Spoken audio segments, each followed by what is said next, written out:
Live. Just a second. Yay! The AI says we are live. It's good to be live. Yes. Hello, Viv. Hello, Hey, everyone. I'm trying to get to some shadow. Does It's that work or so not? beautiful where she is. It's nice. I see like a patch on one of your eye, but yeah, doesn't A, matter. a bit like a dog. Yeah, it's like a Dalmatian, which we will talk about, There we go. ladies and gentlemen.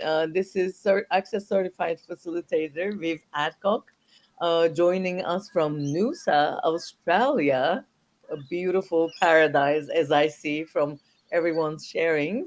And she is, apart from being a certified facilitator, she is also a Talk to the Animals facilitator. I see you have invited people, but we will be there.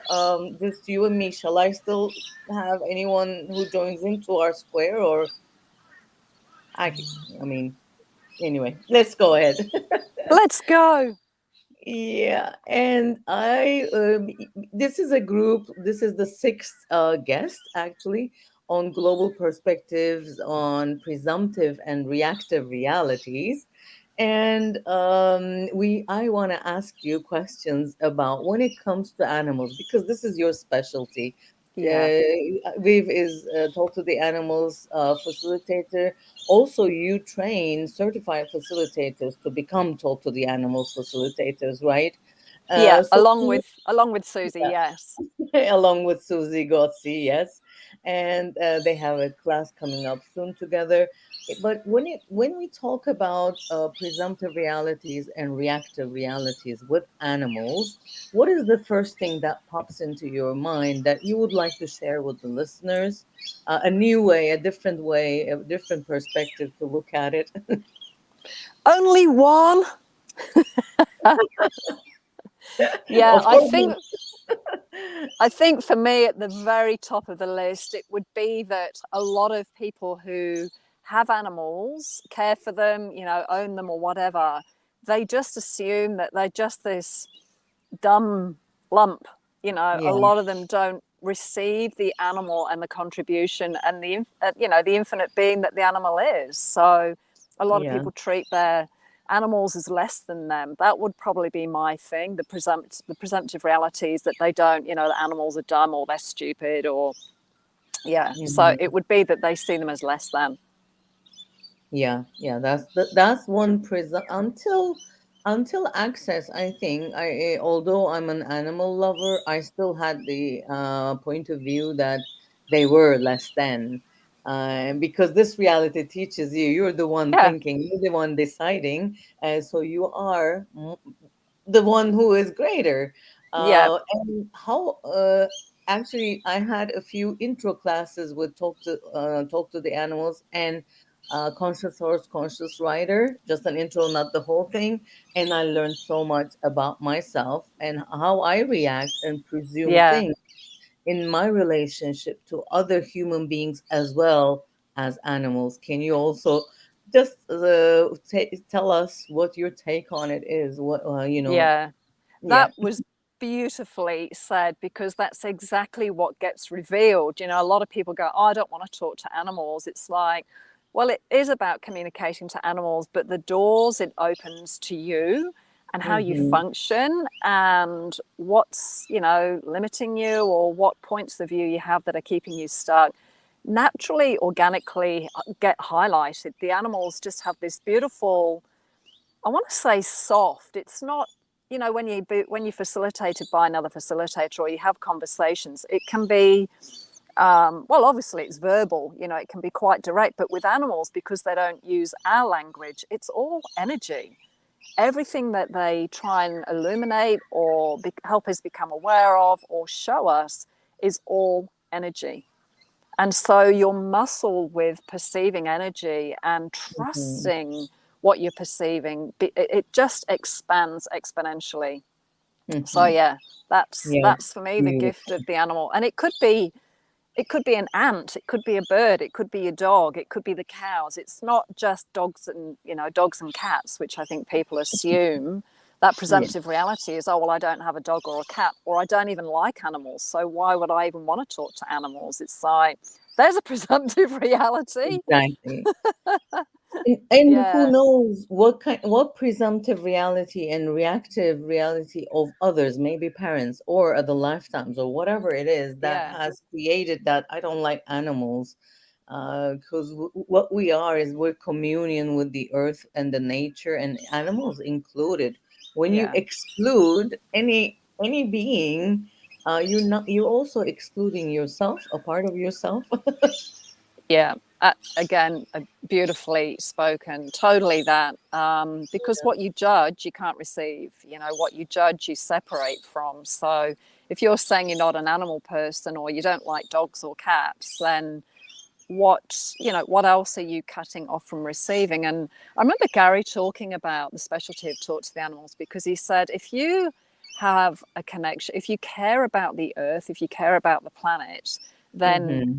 that includes the animals, the animal kingdom. And so if you are drawn to the planet or drawn to animals, you have this connection and communion with the earth that you may not have acknowledged before. Wow, it's Mm, beautiful. Yeah, you mm, don't have to have a pet at home to like animal, love animals, exactly. and to Yeah, communicate with exactly. animals.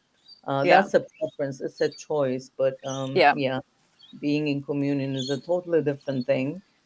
And I learned about energy a lot about my previous cat. Now I have a cat. She also teaches me different things, but the perception of energy and awareness of every subtle energy she had, every time she had a different mimic or different attitude, or sometimes she would disappear when I'm a little nervous, just a little nervous, not to be in Mm, that wavelength. She mm. taught me a lot about that. And what is the one thing, maybe not more, of course there will be much more than one, other than what we have spoken about, that you would express you learned from animals? Wow, that's a big question. It It's is. very much about what my energy is being and projecting and communicating that I had zero awareness of. I'm like, why does my horse keep walking all over the top of me? And yet she's totally respectful to my friend. I'm like, what is that? I went, I wonder what that could be. And it was so dynamic because I just thought, oh, my horse does this to people. That was my presumptive reality and my need of reactive reality to prove that, oh, it's not me. And then when Hmm. my girlfriend came in, and she didn't even do anything to my horse, and my girlfriend came in, she didn't even attempt to kind of walk over the top of her or push her out of the way, because Hmm. animals use their body Yeah. to move things. If the other animal isn't perceiving the energy that they're projecting, they'll use their body. And horses are big animals, so yeah, Yeah. she was such a gift to help me. And then of course I started looking at my life going, oh, well, no wonder I feel like I was being pushed around, or people weren't respecting me or my time, or it's like I had no awareness as to the energy that I was projecting and putting out there and how that was creating my reality. I had no connection to it. Wow. Wow. Yeah. Beautiful. Such a beautiful way of.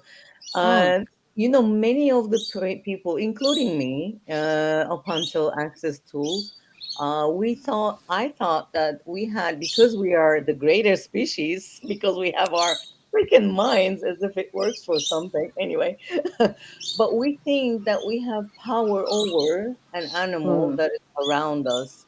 But you need to have a certain presence, but not power over, but also a potency and power.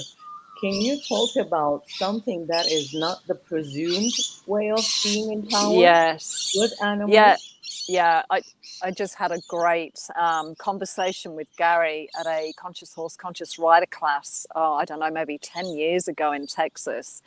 And he said, okay, you need to be faster than the stallion. So if any of you are aware of stallions, they are they're very powerful. They've got an enormous sense of presence and awareness and power and strength. And the stallion is the one that keeps the, you know, the generation going. They keep seeding the mares. They keep getting the mares pregnant to have foals. And so there's always a competition with the stallions as to who's going to get the girls, you know, the biggest, the Mhm. strongest, the fastest. And I went, wow, you know, the impression I'd had as a kid watching people handle stallions was very different to that. They used a lot of cruelty, they used a lot of force and a lot of equipment to try and control that power. Whereas how Gary was addressing that was, no, you just need to be quicker, faster, and more present than them, because it's not about your physical size. I mean, I'm 5 foot nothing and 50 kilos wringing wet. You know, I don't know how much that Mhm. translates to in pounds, but it's not very much, you know. So it really got me to be aware of the strength of the power and potency, the volume of my power and potency that I was required to be, even though I'd had the presumptive reality of, oh, I'm only little, I'm only tiny, you know, and I'd grown up with all of those projections at me. You know, my family Mhm. nickname was Titch, you know, or Little Viv. It was this whole constant, oh, you're so tiny, you know, and people meet me now and go, oh, you're so tiny. And I just, in my mind now, I go, yeah, physically. Yeah. Yeah. My daughter Yeah, always says you should be aware that tiny people have huge potency sometimes. yeah, It's yeah, not about the size. It's the same thing with animals, yeah. like you mentioned. It's the same thing.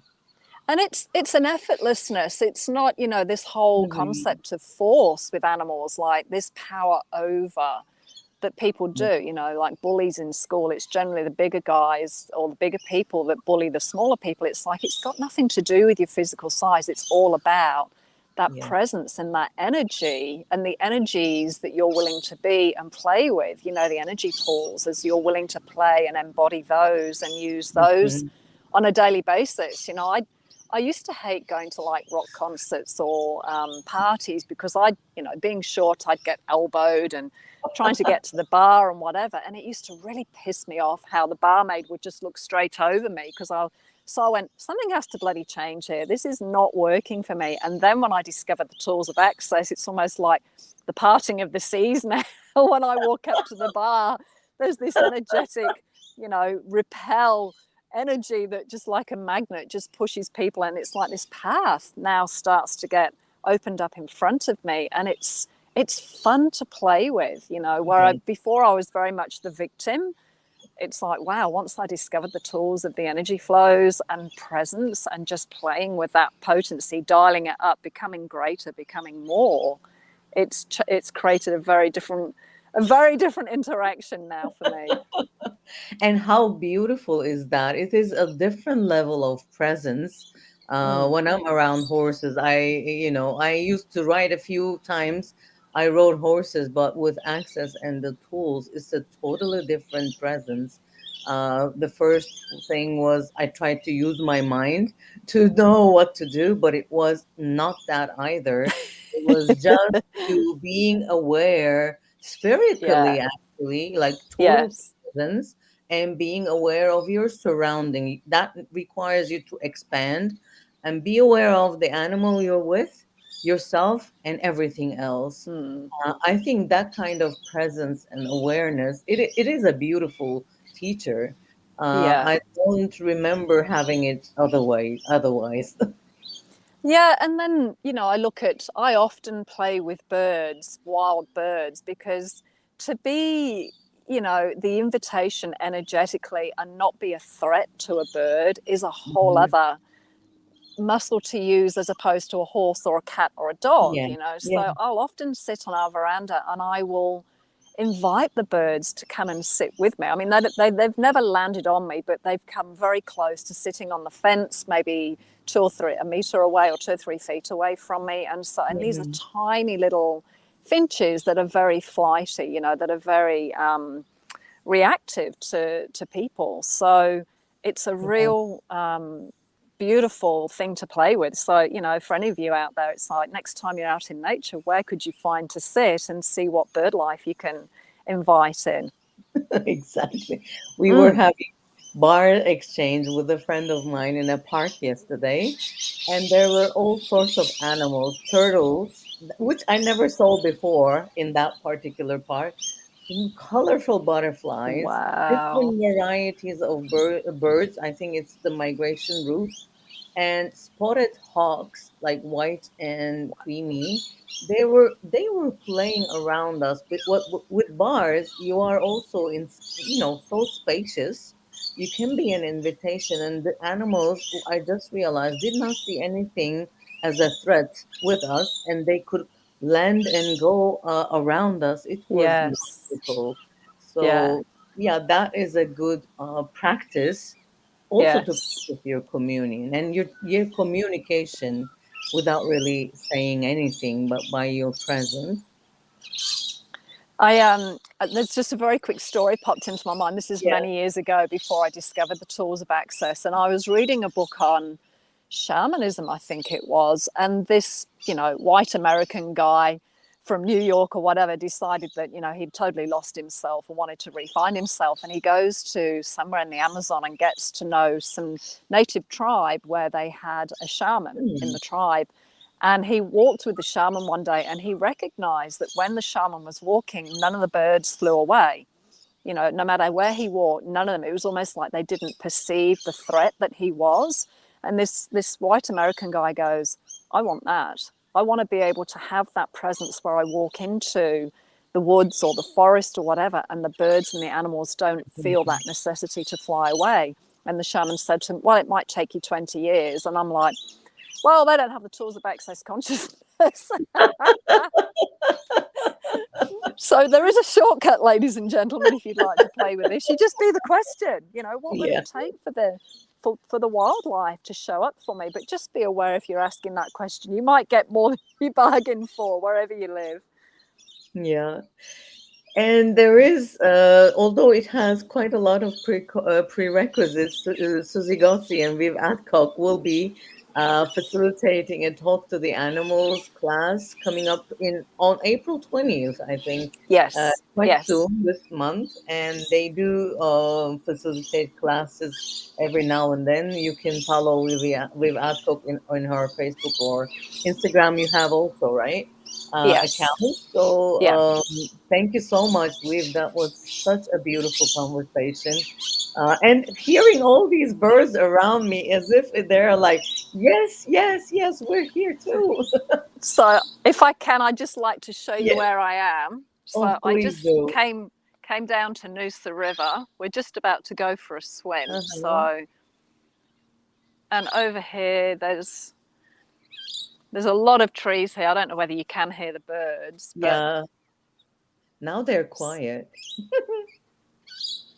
a little. they're called rainbow lorikeets. But yeah, this is Noosa River, and it's Beautiful. about 8:15 a.m. in our morning. So Yeah. a beautiful way to start the day. Beautiful. Enjoy your day. You're an hour Thank you. tomorrow. How does it get any better? There is no time. Hello from the future. Yeah, and hello from the past. Thank you so much Thank for you so inviting me much. on. It's Thank been you. great. Bye Thank you. Please everybody. do. Bye, everyone. I'm just Bye.